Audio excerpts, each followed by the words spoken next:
She had only one calf, but when they brought her 3 more, orphaned, terrified, unwanted, she didn't hesitate. She stepped forward, touched each one with her trunk, and did something no one expected. She claimed them all. She had always been quiet, never the leader. Never the one who walked first through rivers or challenged thunder with trumpets. But when she gave birth, on the edge of a forest clearing, while rain danced gently on the leaves, something inside her shifted. Her calf was small, soft, and still unsure of the world, and she stood over him like the earth itself had grown legs and vowed to protect. For days they didn't move, just breathed in rhythm, just watched the world from a safe circle of stillness. But the world wasn't still. Far away, fires had driven other herds from their homes, and in that chaos, 3 calves were found, thin, shaking, motherless. No one knew where they came from. No one knew who they belonged to, but their eyes said everything. They didn't want to be alone anymore. The rangers brought them in slowly, one by one, toward the place where she stood with her own. No one expected her to accept them. No one expected anything. Until she took one step forward, then another, then extended her trunk and touched the smallest calf's face, then the next, then the third. And then she stepped back and let them come closer, not behind her calf, beside him, as if they had always been hers. At first, they didn't know what to do. The 3 orphans hovered at the edges, unsure whether they were welcome or simply tolerated. They watched her carefully, every flick of her tail, every shift of her feet, as if waiting for the moment she would change her mind. But she never did. She didn't push them forward. She didn't pull them close. She simply remained, present, unshaken. And over time, they began to understand what her stillness meant. It meant they were safe. Her own calf, barely older than the others, never questioned the change. He nuzzled them in turn, shared shade beneath her belly. Let them drink first when the rangers brought water. And when they cried out in the night, soft, aching sounds that came from memories they couldn't name, he moved toward them, not away, because they were his now too. She began to treat them not as burdens, but as extensions of herself. When they wandered too far, it was her trunk that gently herded them back. When one fell, it was her footstep that slowed. When the smallest grew weak from hunger, it was her body she pressed against him to offer warmth. She fed them, shielded them, slept with them. Never separate, never uneven. Her body, once enough for one, became shelter for 4. The rangers watched from a distance, stunned. They had seen orphan calves rejected before, by other mothers, by entire herds, but not this time, not with her. Something in her had chosen not to let grief end with silence. She let it bloom into care, not out of instinct, but out of decision. And every day the bond grew stronger. She learned the cadence of their breaths, the twitch in the leg that meant a bad dream, the way one of them needed to be touched before eating, the way another only fell asleep if she hummed low and steady. These were not her calves, but somehow they were. And over time, no one could tell which was the one she had birthed, because she loved them all the same. She had not given them life, but she had given them everything that made life worth surviving. Protection without hesitation, comfort without condition, and most of all, the kind of presence that said, "I see you, I choose you." Every morning they would rise together, not in the order of birth or the memory of loss, but in the rhythm of something deeper. A bond not forged in blood, but in quiet moments, shared shade, mirrored steps, soft trunks brushing in the hush before dawn. They began to move like a unit, their legs aligning, their silences sinking, until the world no longer saw 4 orphans and 1 mother. They saw a family. She stood taller now, not because her body had changed, but because her purpose had. Her sorrow, once a wound that never closed, had become a shelter, a signal that what was broken could still belong, that what was lost could be held again, not in the same shape, not under the same name, but with the same weight of meaning. She had built something out of nothing, not with force, not with power, but with presence, with the choice to stay when it would have been easier to let go. And they, Those calves who had once known only the absence of love now walked beside her with heads held high. Not behind, not below, but beside, because she had taught them how to walk without fear, even when their past had been carved by absence, how to listen to the hush between sounds, the kind of quiet that isn't empty, but full of memory, how to wait, not in helplessness, but in trust. She showed them day by day that survival wasn't just about breathing, or running, or staying out of reach. It was about learning to carry love without apology, to step forward even when you've been left behind. And they had, not all at once, not without stumbles, but in the slow, deliberate way of those who've learned that the ground beneath them is finally safe. When storms rolled in, it was her they clung to, not out of fear, but because her presence turned thunder into rhythm, rain into ritual. When food grew scarce, they looked to her, not because she had more strength, but because she had once gone without and still given. And when one of them fell behind, the smallest who had once refused to eat, she stayed, not to drag him, not to scold, but simply to show him, you are still one of us. Even slow, even scared, even small, you are still mine. Each day they moved a little more as one, shadows stretching across the savannah in 5 distinct shapes, but a single pulse, a single promise that no one would be left, that no memory of abandonment would be greater than the presence of this new belonging. And she, who had once stood alone in her own grief, now carried a lineage not marked by blood, but by choice. Because in the space where pain had lived, she had built a home, not with walls or boundaries, but with breath and warmth and presence. The kind of home you don't enter through a door, but through trust. Through the gentle brushing of trunks at sunrise, the silent gathering under shade when the heat pressed down, the instinctive way they moved to shield the smallest when vultures circled overhead. She didn't need them to understand the weight she had carried before them, the loss of her own, the way the world had once felt hollow and echoing, and far too big for one grieving mother. What mattered was that now, her silence was no longer empty. It was filled with the sound of 4 calves breathing in unison, learning the rhythm of life from her side. They didn't always walk the same pace, didn't always understand the pull of the wind or the danger in a snapping branch. But they knew her steps, they knew her stillness, they knew her love, and so they followed it. Not just her body, but her memory, her way of waiting instead of running, her way of standing ground instead of retreating, her way of turning broken things into beginnings. Other elephants began to notice too, not just the calves, but the way she carried them. Herd elders shifted formation to allow them space. Young bulls quieted their games when they saw the little ones still learning balance, because something sacred was unfolding in front of them. Not just survival, but something rarer, something many of them had lost along the way. The understanding that family isn't always born. Sometimes it's chosen, and sometimes it's chosen by the one who was supposed to be broken, the one who had every reason to give up, to close her heart, to stay alone in her mourning. But she didn't. She saw 3 sets of frightened eyes and gave them what no one had given her when her own was taken. Continuance. Not just safety, but belonging. Not just food, but presence. Not just life, but a place in it. They were no longer orphans, not to her, not to each other, because she had decided that they wouldn't be. Not for a single day more. Not as long as her shadow stretched across the earth. From that moment on, she was no longer a mother of 1, but a mother of 4, and the land seemed to recognize it. Paths once tread in sorrow now held new weight, new patterns, 4 smaller sets of prints alongside her own. She no longer paused in grief at the watering hole. Now she waited for the last hesitant calf to catch up. No longer stood in silence under the baobab tree. Now she leaned into it, letting tiny backs rub against her legs, letting little trunks tangle in hers like vines learning how to hold. And the others the herd watched, at first from a distance, unsure if it was pity that had driven her or madness.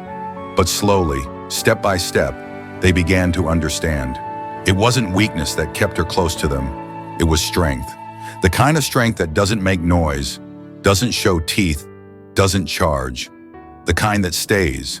The kind that wakes up every morning and chooses, again and again, to carry what's heavier than it was yesterday. The kind that rewrites legacy not with bloodline, but with intention. The calves began to change too. The smallest, once too scared to sleep without touching the others, now rested beneath her belly without fear. The eldest, who had once kicked at anything that came near, now stood guard beside her, shoulder to shoulder, mimicking her stillness like it was armor. And the one in between, the dreamer, began to hum low rumbles at night, small vibrations that only she answered, a private language born not of biology but of bond. They were a family not marked by resemblance, but by resilience. And in the hush of dusk, when the shadows lengthened and the sky poured gold over the plains, they would all gather close, 4 calves tucked into the curve of one body. And she, scarred, older, still a little tired, would lift her trunk skyward, not in warning, not in grief, but in something like prayer. Not because it had been easy, but because it had been worth it. Because each day that ended with 4 small bodies curled into hers reminded her why she hadn't given up the day her own calf cried out for the first time. Because the ache in her legs and the weight on her spine no longer spoke of loss. They spoke of legacy, the kind that doesn't come from survival alone, but from the choice to pull others into your survival. From the moment she had opened her body to shield not just her own, but those who had no one left. And in doing so, she had rewritten what it meant to be a mother. Not just a protector, not just a nurturer, but a builder of bridges, of trust, of futures no one else dared to imagine. She moved with a quiet power now. Her footsteps didn't tremble with burden, but pressed deep into the earth like declarations. Here is where healing walked. Here is where love decided to stay. The calves no longer looked behind, no longer flinched at sudden noises.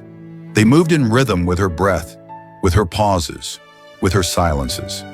They had learned to find safety not in walls but in her presence.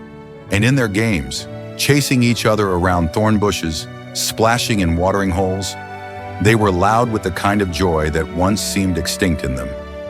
Even the oldest bulls noticed, their heads tilted as she passed.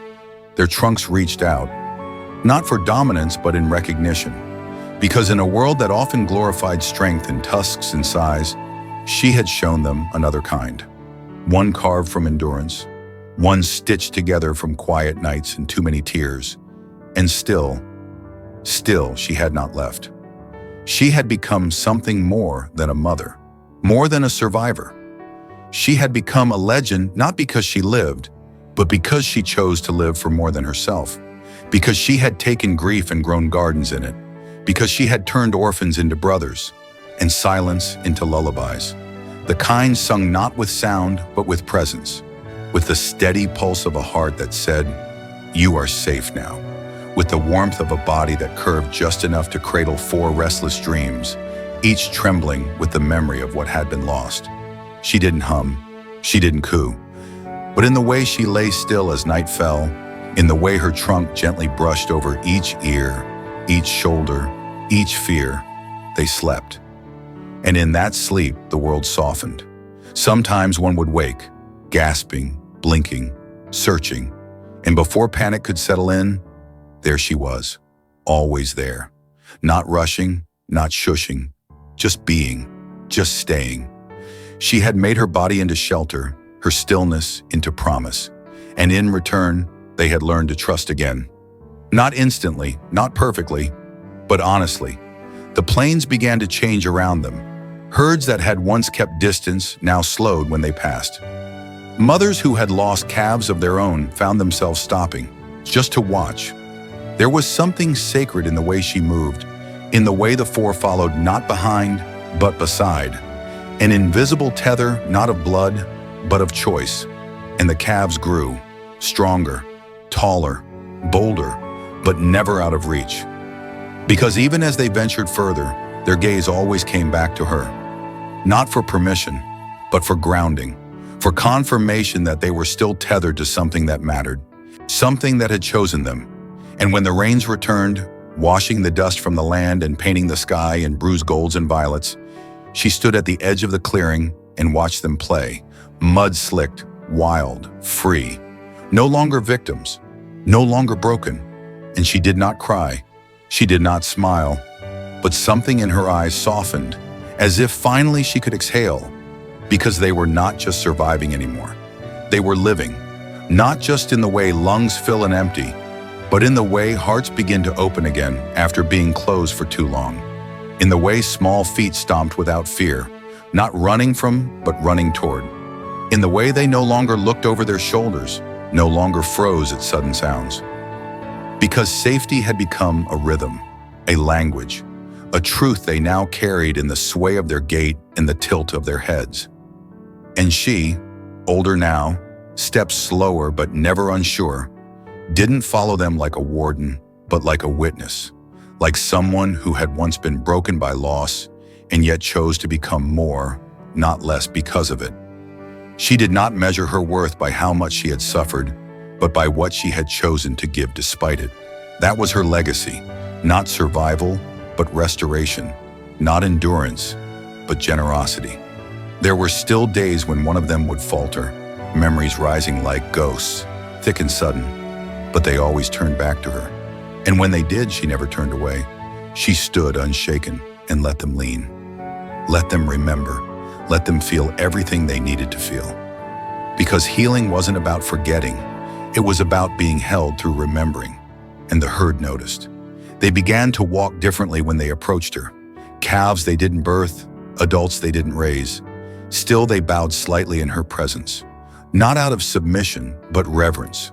Because what she had done wasn't loud or legendary in the old sense, but it mattered. It shaped the ground they walked on, the sky they lifted their trunks to. She had changed what it meant to mother. She had changed what it meant to stay, not as something passive or inevitable, but as an active daily decision, a quiet defiance against the abandonment they had all once known. Staying meant waking up before the sun and standing guard while the calves slept. It meant nudging the smallest one forward even when her own legs trembled.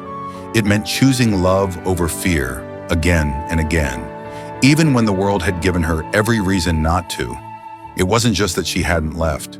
It was how she had stayed, with gentleness when anger would have been easier, with patience when exhaustion pulled at her every step, with tenderness even when none had been shown to her. She became the center, not of attention, but of gravity, the silent truth holding them all together. They came to her not because she demanded it, but because she radiated something that made broken things believe in wholeness again. And slowly, that wholeness became real. The calves stopped flinching at the sound of distant thunder. They began to play again, not cautiously, but wildly. They chased birds and splashed in water and fell into heaps of tangled limbs, laughing in the only way elephants can, with trumpet squeals and exuberant stumbles. And when one cried, the others circled around without needing to be told. They had learned it, absorbed it, lived it, because she had modeled it. She didn't raise them to obey. She raised them to belong, and that was why they stayed too. Not out of dependence, but devotion. Not because they couldn't survive without her, but because they no longer had to survive. They were finally undeniably living, not just breathing, not just moving through each day out of instinct or fear, but experiencing the world with open hearts and steady trust. The smallest calf, once too scared to lift her head, now wandered furthest from the group, not because she didn't care, but because she knew someone would always be behind her, watching, waiting, ready. They grazed under moonlight, no longer startled by shadows. They rested in tangles of limbs and trunks, their sleep no longer shallow or twitching, but deep, like they had finally exhaled a breath they didn't know they'd been holding. And the matriarch? She didn't lead from the front anymore. She led from within. Her presence was no longer just a protector. It was a memory they carried, in the way they slowed for each other, in how they pressed their trunks together in silence, in the way they mourned gently now and healed quickly. Because she had rewritten what grief meant. It wasn't an end. It was a path back to love. And love for them had a shape. It had weight. It had rhythm. It moved like she did. Even when she rested beneath the baobab, eyes closed, trunk curled, it moved through them.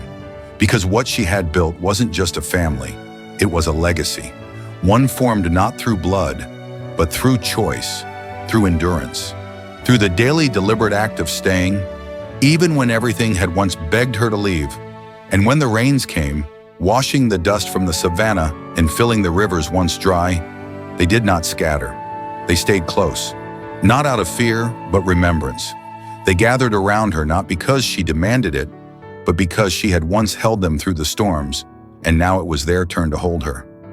The youngest lay tucked beneath her side. The oldest pressed his head gently into her shoulder.